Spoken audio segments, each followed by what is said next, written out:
Welcome to the Rise to the Challenge podcast. Joined today, she's the founder of Moxie Bookkeeping and Coaching and entrepreneur. It's Ean Murphy. How are you doing today, Ean? I'm doing great. How are you? Doing so good. We're so excited to have you on the show to talk about your rise to the challenge. What we like to do with all of our guests is go right to the beginning. Talk about where you're from and what were you involved in growing up? Well, I'm from Northern California, and yeah. What was I involved in growing up? What do you mean? What do you want to know? What did you like to do? Oh, I loved and still love sitting and reading. Like I could read all day, every day and be completely content, especially if I have a dog with me. You know, a little bit of sunshine is great, but not totally necessary because a good rainy day and a warm fireplace is also pretty awesome. With each grade or is each age growing up, did the change of what types of books change? Or did you like the same genre, style each year? I think I've always really enjoyed an eclectic mix. You know, one of the things that I love about reading is how many new worlds it opens up, both real and fantasy.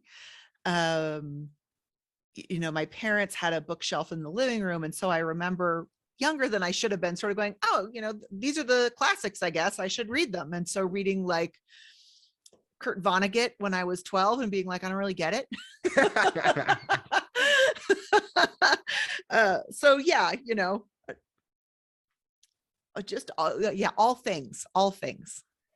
Yeah, I did not like reading growing up, but if you put an autobiography or biography in front of me, I will read it because I was so fascinated about learning about someone and their story. I guess that's probably why I do the show, but it was just more interesting than like the required books we had to read because I'm like, I'm not interested. Or I think the best is if the book had a movie and then we watched the movie in class, I'm like, okay, I'm down because I know there's at least a fun ending to what we do for this period of time we're reading this book.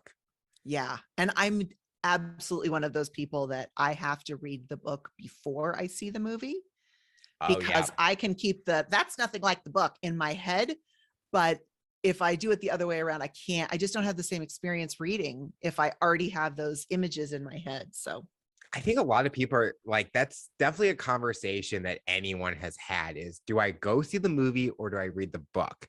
And I think the only one that I can think of is Harry Potter series is the big one of, do people read it or do people go and see it? Because it's not like you can take every single thing in a book and put it into a movie because you got to keep people interested.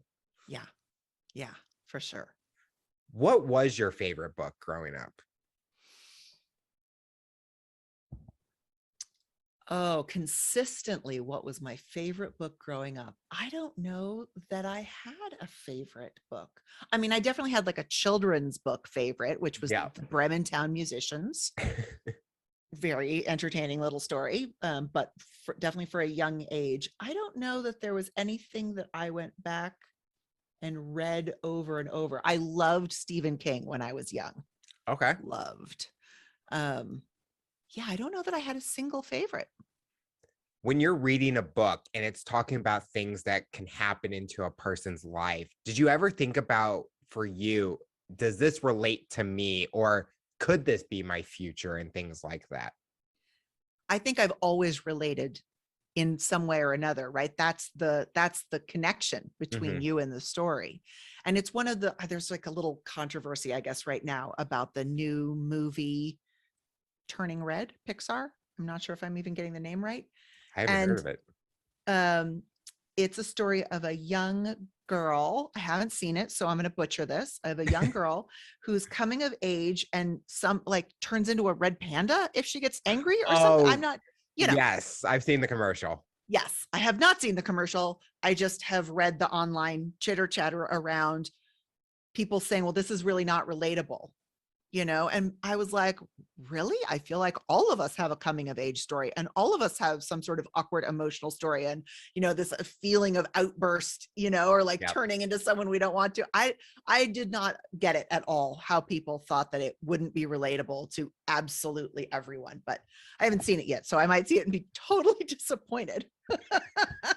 We'll see. Growing up, did you have any inspiration, someone that motivated you to go out on the things you wanted to do in life?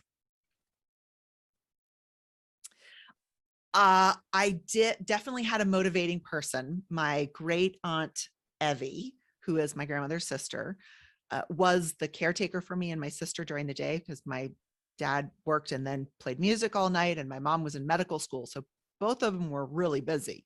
And so she was sort of the primary person in the household, and she was for sure a character. And so I think that she really helped open the horizons of what was possible. She definitely marched to the tune of her own drum, for better and for worse. Yeah, I don't think that I looked at her and said, I want to be like her in the things that she'd done or accomplished, so much as just seeing the the choices and the possibilities being much more open, I think, than a lot of other people have the chance to experience. Did she ever say anything that you kind of still utilize today? She had lots of very funny little sayings. I don't know that any of them were particularly hers, but just sort of sort of a carpe diem attitude about things. Don't worry what other people are, thinking, doing. You just do what you want to do, and as long as you're not stepping on toes, there's no reason to pay attention to what anybody else says. Looking at your journey so far, what was that dream job that you're wanting? You talked about books. Did it ever happen to be being an author, or did you kind of think about a different direction? Not an author, no. And it's funny because I'm getting ready to write my first book this year. And I've put it off forever, but I definitely wanted to be a teacher. That was the plan from a very early age, which is funny because I think at a time when a lot of kids are still, astronaut firemanning, Yeah. I was like, nope, teacher. And that persisted all the way through college until I actually taught. And then I realized that it was not for me. But I've definitely managed to incorporate that idea of education and empowerment through education in my bookkeeping business that I run now. It's not just we show up and do data entry. I really want you to know how to do it so that you're making the decision to do it or not, rather than just running away from something because you're like, oh, I don't like numbers, I'm not doing it. What made you get drawn into teaching? Like there has to, sometimes maybe was there a teacher that you're like, it goes back to the inspiration, but motivators, but what made you want to be a teacher? I think that community support has always been super important to me. For sure, I had a series of great teachers. Mm-hmm. My first classroom experience, which was in Northern California in the 70s. So, a lot of experimentation and education happening there. We were actually in a building called the Carousel. It was a round building painted like a carousel on the outside. And they just had like 2 or 3 grades together. I think it was kindergarten, first and second, like all mixed in. So we all were very self-directed, and there was a group of teachers there. You didn't have just one teacher. There was a whole cluster of teachers. And that was a really interesting way to learn, right? You go to the person that is the expert in a particular subject and learn from them, rather than just having a teacher who's talking from a book and not really adding much to the conversation. Living in Northern California, did it have that stereotype of like California living during that time to how it is pertained today? Well, so I'm nodding my head, but I actually think that the true stereotype of California is Southern California, and So Northern it's the California opposite. is very different, but definitely like hippie to the extreme, right? And the sort of 70s parenting of go be your own little Buddha. You'll I think there was a Simpsons line when Bart got moved up to the special, smart kid class, and the teacher was like, discover your desks. And I was like, oh my God, that was totally my education. Yeah. So I think there was definitely that feeling of hope and possibility and trying new things. There's no reason to put all of the chairs in rows or even make kids sit in chairs. They can sit on the floor and learn just as well. And so there was a lot of free flowingness rather than rigid structure to it, for sure. Where did your education path take you for college as you continued that path to become a teacher? Yeah, so I actually went back east to college to meet the other half of my makeup. My dad was born in New Jersey. His mom was raised in Manhattan. His grandmother and great grandmother were in Manhattan. One of them was in Harlem when it was still Dutch dairy farms. So there was a lot of me living in California that didn't feel completely settled, where it was like, I don't understand why people aren't willing to be direct, or, and so I went out to New York to go to college, and it just was the missing piece. And I ended up staying there for 30 years before moving back home. Yeah, just the sassiness of the Brooklyn attitude definitely fit me. So I went to college in Manhattan, and that was part of, I think, the unwise choice that I made was I did my senior year internship at a sort of a last stop high school in New York, which was just way above my skill level. Like I just, I'd come from this, like everybody loves each other, happy, go lucky, flowers and sunshine upbringing, to like this gritty, rude, just systemically unfair culture of what these kids had to live through. And I just like was completely overwhelmed by it. Completely overwhelmed. And I was like, I don't want to do this. This isn't fun. Now looking back at that experience, does it make you really learn about how like society and how the world is, and how like each state, you just don't know what's going on unless you're in that state and living in it? Yeah, I mean, for sure, I think I've always tried to cultivate compassion, but definitely going and experiencing people who just do not have the level of privilege that I have as a, healthy middle-class white woman has given me a lot of leeway for people who maybe I don't agree with their choices or behaviors, but I just know, like, I had different decisions than they had. I had different options than they had most of the time. And I just can't pretend to know how they arrived to where they were. And so unless I'm going to get curious and ask them, no judgments. I really don't like being judgy or I really, and again, this is sort of one of the things that comes up in work because I work with people around money. Most people have a lot of baggage, myself included, have a lot of baggage around money, whatever that looks like. And there's a lot of shame attached with either not having enough or having too much or having done it in a different way than your parents or society expected you to. And I don't really know how that all got turned into I'm doing it wrong for so many people, but it really shocks me how many people have deep shame around money. And I definitely want to eradicate that, right? Like it's not okay for people to feel shame about the choices they've made. You can feel regret, like, wow, I wish I could have made a different decision, but shame just feels so counterproductive. And especially during those times, or like during that time when people are feeling it and people are judging people for how they're making their money, it's like we don't know the full story on why they had to do that. And I think you brought up a great point with you can't judge because you got to know what those individuals are going through. And I kind of live by that. Like, I want to get to know the person, not just like, if I see someone in the news, like, okay, yeah, I'm aware of that person, but I want to have that chance to really get to know them. And maybe it gives me a little bit more background story on what's going on and stuff. So I kind of stay focused, clear-minded about any people I meet, because you just don't know what that person might be going through at that time. Right. Right. Yeah. I mean, we are all such products of our environment, like Yep. to a level we can't even realize. And it's, again, I think when people sort of, because not to like get all political here, I think it's not the fact that we disagree. We've always disagreed. People have Yeah. always disagreed with each other.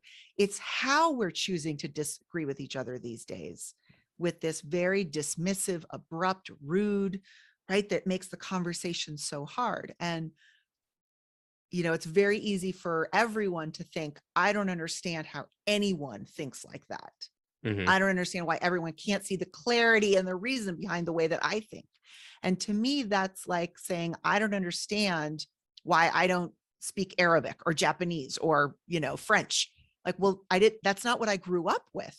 Mhm. So I wouldn't have even necessarily have been exposed to that language, if you will, of other ways of processing information, just the baseline assumptions that we make, and so it's always really interesting to me to, again, even for people that I definitely do not like, I can give them the space of like, disagreeing with them is not going to make either one of us happier. I don't think anyone has ever changed their mind because someone yelled at them about something, and I obviously don't have enough love and compassion for this person or a deep enough relationship to be able to have any kind of meaningful engagement around some of the more sensitive topics. And I don't really want to take the time to become that person's friend just to try to convince them of my way of thinking. That's a little arrogant for me. So, detach with love. Yeah. Release them back into the wild. You talked about how you did in your last year at a high school. Did you have a specific subject that you wanted to teach? I think I was thinking general, not math, which is, very funny that I own a bookkeeping business because I'm not a math person at all. I think, I don't know that I would say English just because of the grammar. Again, I maybe creative writing, history has always interested me. So I think I was thinking sort of, general ed high school that's why I was thinking high school rather than a college level, is because I really love those stories that weave between history and, fiction and historical fiction and all that stuff. So after graduation or after college, what was that next step for you? I took a year off and I spent a lot of time trying to figure out what I wanted to do. And I think it took me a while to get that settled.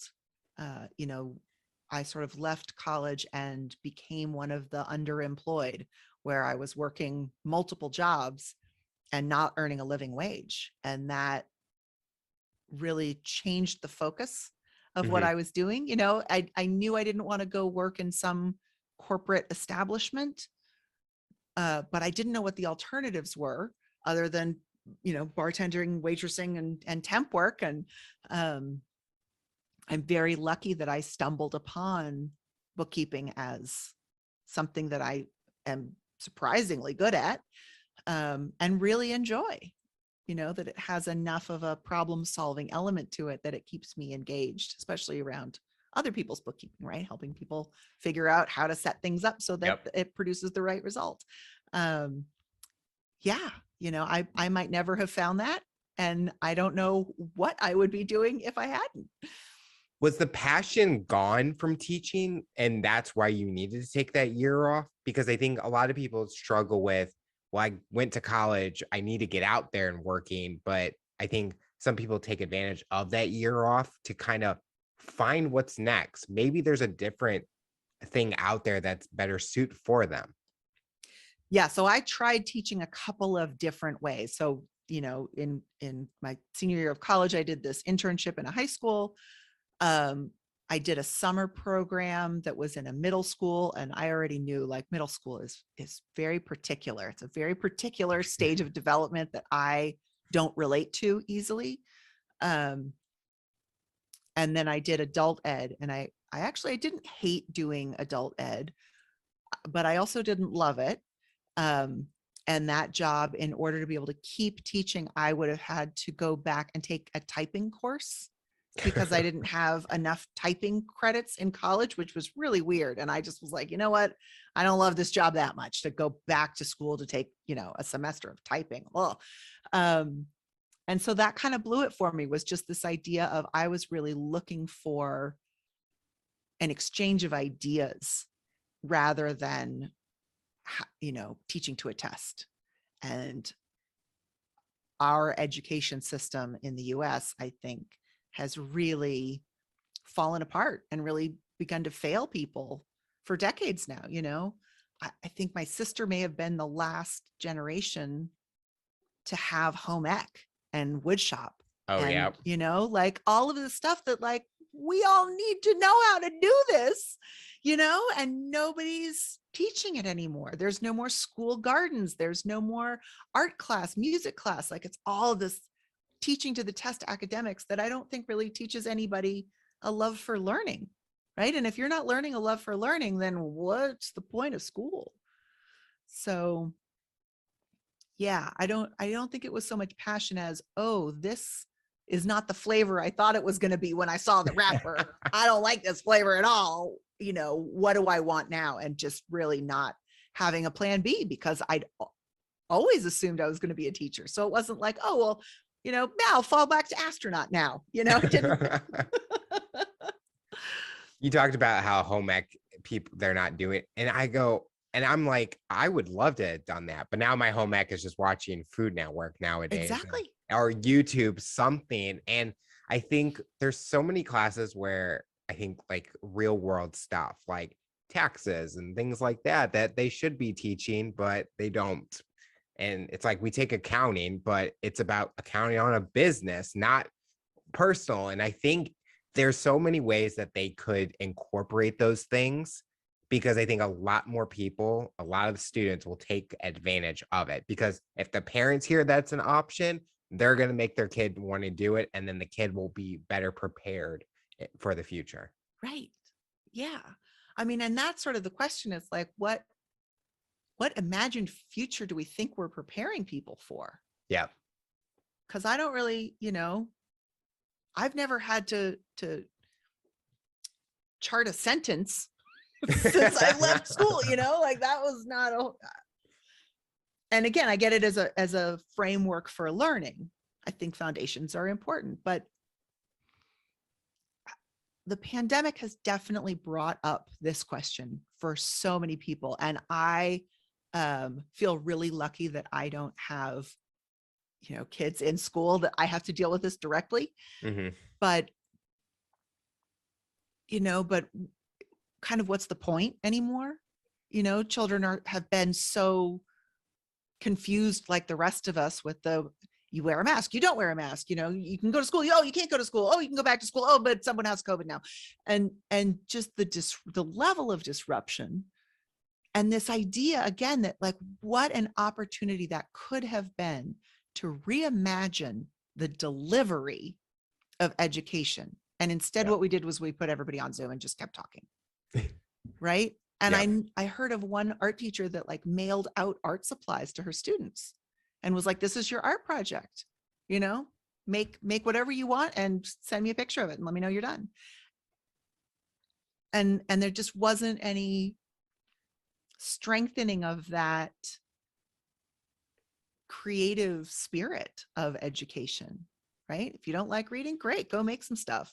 If you don't like making stuff, go, great, go do something else. Like, find the way that you like to learn, because once you get that love of learning, gardening is math and planning and spreadsheets and, when do crops come up and how much water do they need and what's soil ratio, like you can use anything to teach everything basically. And we've managed to just compartmentalize that down into nothing. So yeah, that's why I don't want to teach. You talked about how you were working a bunch of jobs and not good minimum wage. Did it ever get financially trouble for you, especially living in New York and on the East Coast and things like that? Yeah. So I actually went bankrupt because, the minimum wage for restaurant jobs is far below, or Yep. was, and in many places still is, far below the actual minimum wage. So I think I was making like $1.67 an hour. Wow. And you are supposed to make that up. You're supposed to be guaranteed the regular minimum wage, which still, $5 or $7 or whatever it is. But nobody does that, right? If you have a bad tips night, Hmm. nobody says, oh, well, then let's pay you the difference so that you get paid the minimum wage you're supposed to get. And I didn't know that in my early 20s, right? The reason I went bankrupt is because I was financially illiterate. No one had ever, back to this, no one had ever taught me Yep. how to be appropriate with money, how to decide if I've got this much, how do I know what I can afford and what I can't? And, as a reader, I read so many personal finance books, but it never really addressed, or I never heard from them. None of this works if you don't have a basic living wage. None of it works. And again, I think millennials are getting a lot of that too. Like, oh, stop buying a latte and avocado toast. Like, that's not the issue. Like, yes, as far as like personal household budgets, maybe that's not the best use of my money, but that's not going to get me out of student debt. That's not going to let Correct. me be able to afford a home or be able to live without 3 roommates, right? Like, that's just, you're talking on 2 different scales here. And so I think that as a culture, we're still really unclear about how awful minimum wage truly is. And, again, and I say this as a small business owner, what a detriment to our entire country to not have people be able to live on one job, Hmm. right? I mean, that was the American dream. You could support an entire family, buy a house, have a car on one salary. Like, that's just unheard of Yeah. now. That. Impossible. And it freaks me out that no one's really paying attention to that in the mainstream. Nope. Did you ever feel that you couldn't reach out to anyone going through that bankruptcy time? Or were you trying to, was it more kind of like kind of how you viewed what you were going through and you didn't want to share it with other people? I mean, definitely I was so embarrassed, like so embarrassed, because I had grown up, work hard and you'll succeed. Hmm. But I was working really hard and not succeeding. And so again, I assumed that it was a personal failure, did not yet understand the whole, you know, if the room is above 100 degrees, sweating is not your fault, right? This is the Yep. environment in which you're in. This is the only way to respond. So I just didn't know who to ask, right? I didn't have any financial mentors. My parents were the ones that were like, well, just work hard. My dad loved to tell me how he put himself through college as ROTC. And I was like, well, okay, A, I'm clearly not going to join the military. Like, look at me.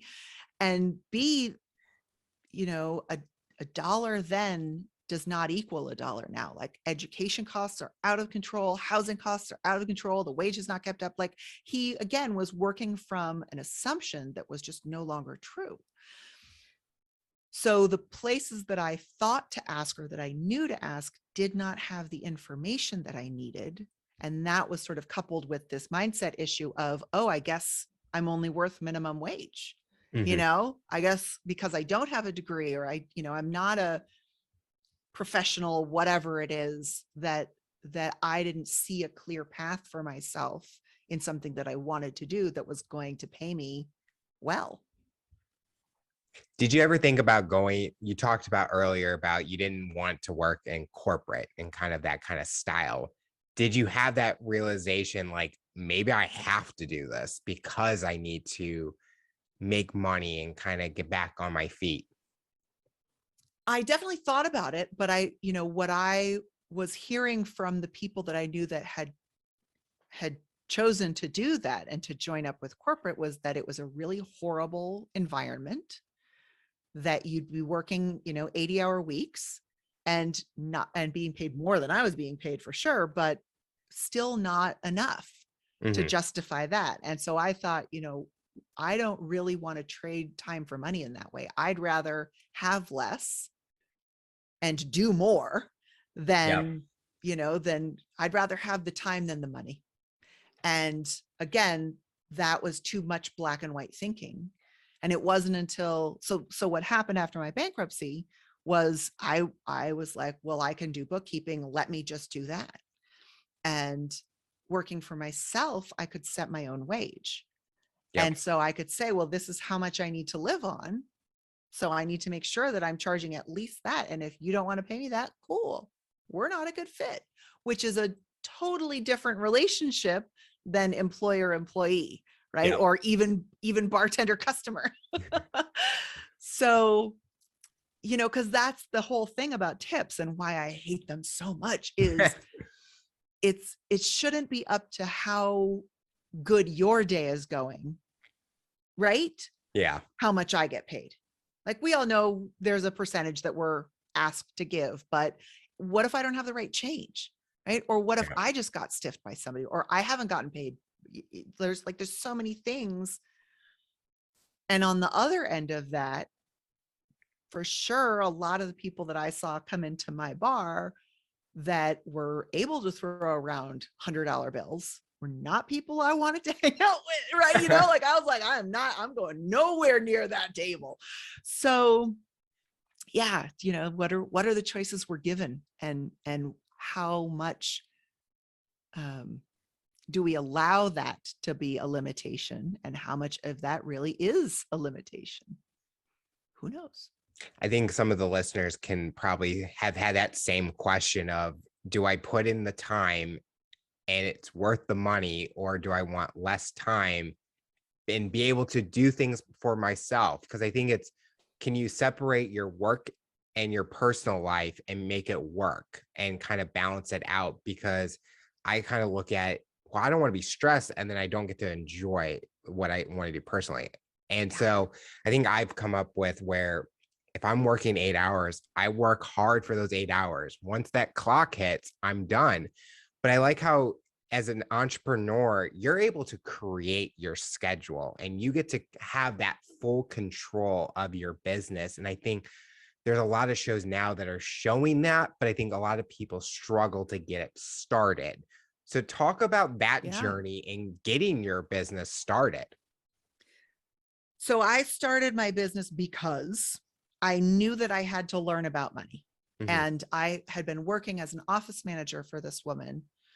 And she was paying me $9 an hour to run her office, negotiate her contracts, send her guys out into the field. She did a custom tile work. And she had like eight guys working for her, coordinating car payments, And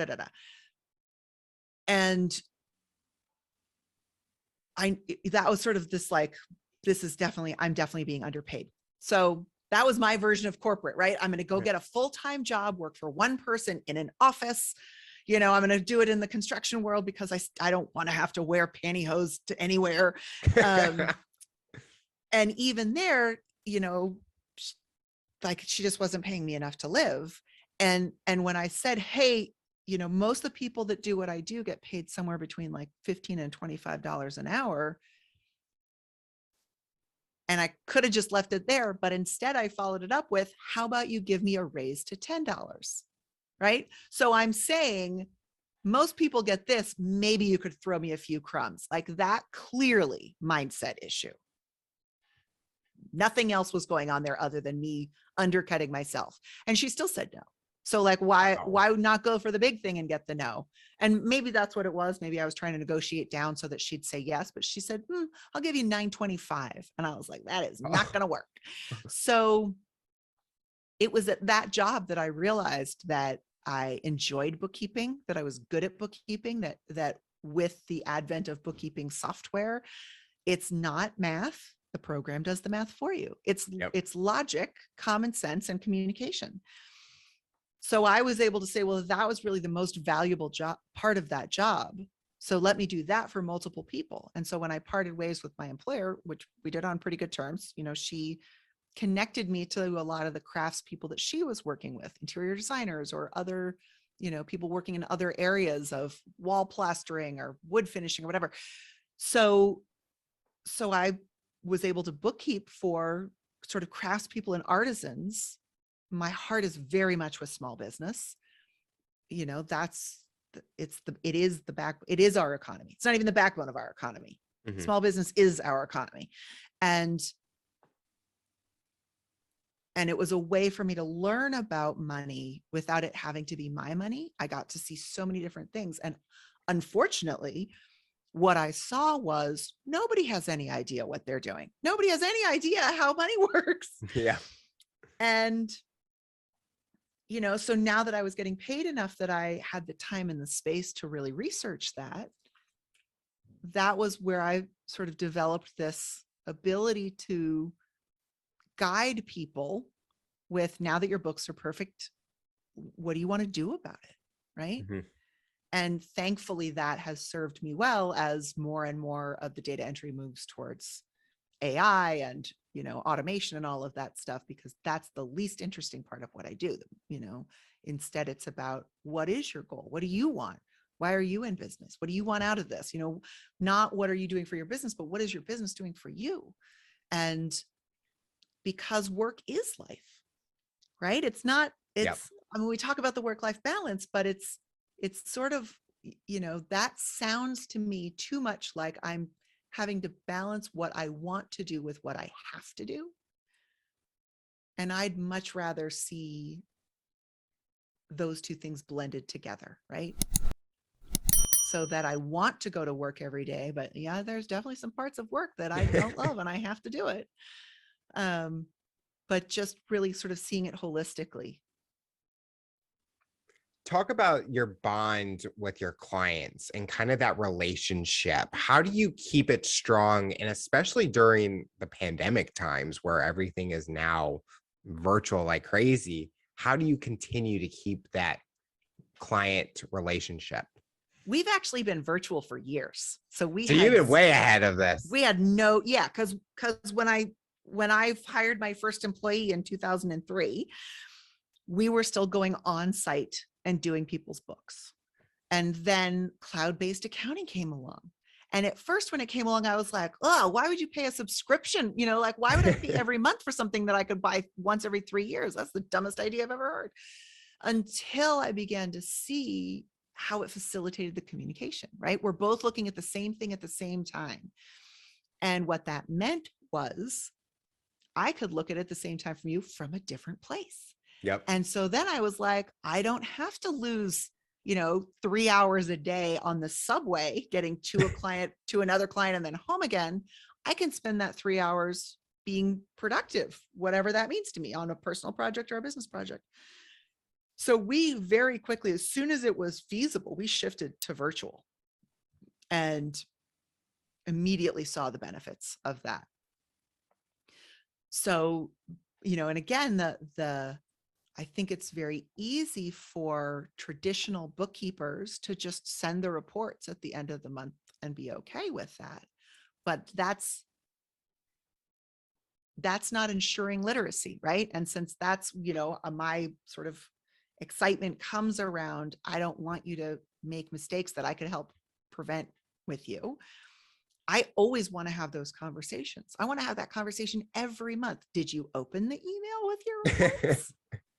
Did you look at them?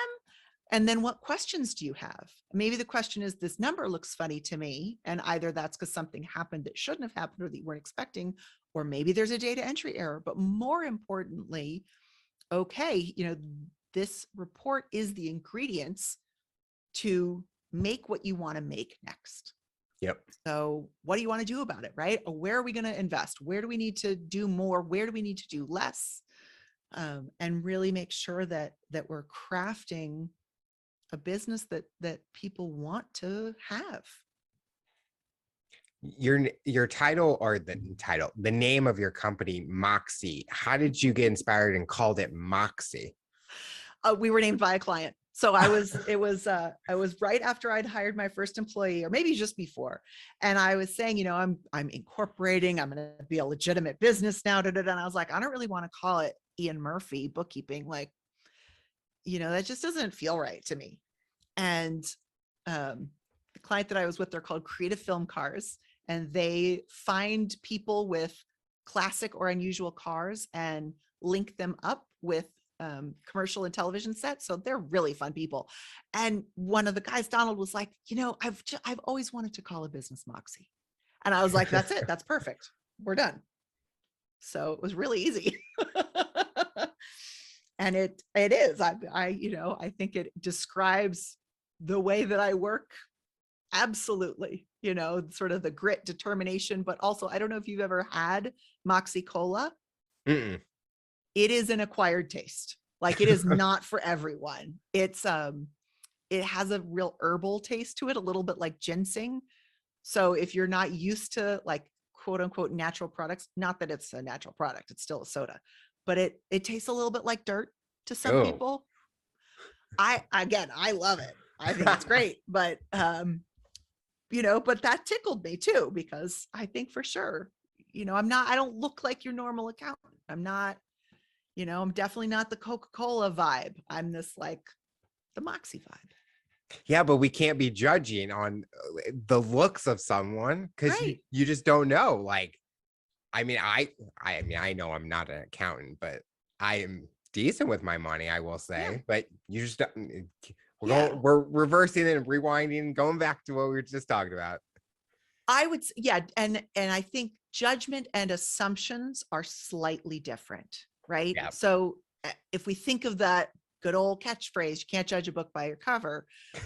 No, but a good cover will indicate the theme inside the book, right? Yes. So I can't tell if it's going to be a good book or a bad book, but I can tell it's probably a thriller, or probably a romance, or probably a, nonfiction history, right? That's what the cover is supposed to do, is to give someone just a little, like, hint of what's inside. So that's my take on it. We talked about work-life balance. Have you been able to find something that you've enjoyed? You talked about you're planning to write, but have you found anything else that kind of gets you up and you're like, when you're done working, this is what I enjoy doing? Yeah.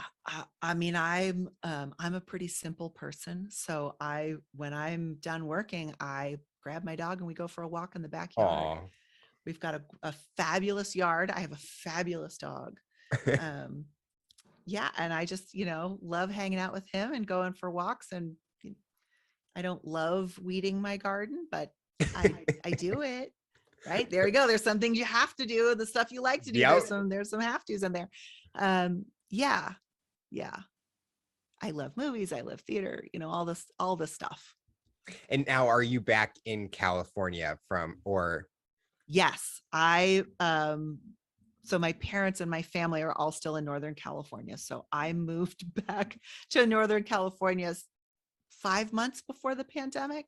Oh, wow. My timing could not have been better. Yeah, my dad had hip surgery. I wanted to be a little closer just in case. I have a sister, but I don't want to, have her be the only one taking care of my folks. And then everything shut down. But I'm in my dream home. Awesome. Which is really awesome. And yeah, I would have, if I had been trapped in New York in the pandemic, I would have been in a 700 square foot 4th floor walk up. With no outdoor space. Oh, that just doesn't appeal. Not for 2 years, right? We thought it was going to be a couple of 2 years. Yeah, and instead, I'm here on 3 acres in this gorgeous, semi-rural part of Northern California where there's rivers and mountains, and I'm an hour and a half from Lake Tahoe if I want to go do that, or 4 hours from the coast if I want to go do that. So it's been wonderful. I think I'm jealous. I'm a little jealous. It's me, and I'm a little jealous. I always say, because I'm like right in the Midwest. So it's like, if I need to go to the beach, well, it's a plane ride or a long 13-hour drive somewhere. But it's like, you see the pictures of Tahoe and you're like, can I just go there right now? And you're only an hour from there. I know. I mean, Is the it like a Great Lakes are vacation? pretty awesome. Is it a Yes. vacation spot for you? Yeah, we have an annual family party at Lake Tahoe. Nice. Yeah. Yeah. So Is there anything that you have brought from your time living in New York back to California? so Because much. there's like some people, like when they live abroad, they kind of take like a certain style, something like from that culture, and they bring it and they still do today. Do you have that with your move also? Yes. Yes. I mean, and again, I think some of it is I'm very direct. I don't waste a lot of time trying to soften the message. Like I won't be mean about it, but if I have something to say, I'll just say it. And that was part of what led me to New York in the first place, was that was very different than the culture of California. There's a famous little cartoon of two guys walking past each other saying something and having a thought bubble above their head. And the one that's labeled New York is two guys being like, F you. And the other guy goes, F you. And the little bubble above their head is like, hello. And then in the other picture, which is exactly the same, the guy says, hello. And the other guy says, hello. And the little thought bubbles above their head say, F you. And that one's labeled California, which just cracks me up to no end. And that's sort of it. So I would say that my kind of no nonsense sassiness that has always been there flourished in New York, and definitely came home with me. Right. I definitely still have like a pace and a quickness about me. And I like things to be efficient. And what do you need from me? Why are we, like, oh, we're just chit chatting. Okay. Then I need to like get some stuff done and come back to you in 5 minutes, because I'm not ready for that yet. Yeah. Yeah. So what does the future look like for you? What are you hoping to accomplish both personally and professionally in the next few years? Yeah, those are very similar. They're very intertwined. I am looking forward to coming out with a book and an online course along with that will allow me to share the information that I'm sharing with more people without taking more of my time. There's a couple of basic things that we do with almost every client, and I don't know why I haven't recorded it yet. I think some of it is because I really enjoy the conversational piece of it. And likely those would, it would be like here's a learning module. If you'd like to watch this before our meeting, it'll go faster. And then I can still have the like, what questions did that leave you with? Because I want to make sure that whatever I'm doing in my business isn't just for, oh, how can I be more efficient, but how can I feel more comfortable in doing what I'm doing, right? How can I be of the most service to myself as well as to my clients? And the book is the same thing. It's time to put some of that stuff in writing and make sure that it's accessible. The final question I'll ask you, for someone that's listening to this interview based on your journey and experience, what tips or advice would you give them to overcome obstacles, accomplish their goals, and rise to the challenge? You have to give yourself grace. Number one, you have to give yourself grace. And I think it's also really important to remember that community care is more important or as important as self-care. We can only take care of ourselves so far, and we really need the support of people around us. Yep. So, being around people who lift you up, lead you to be the best version of you that you can be, even if you're not feeling it yourself, is super important, right? Yeah. Well, Ian, I want to thank you so much for coming on the show and talking about your rise to the challenge. You're inspiring so many people, and we're excited to see what the future looks like for you. Thank you.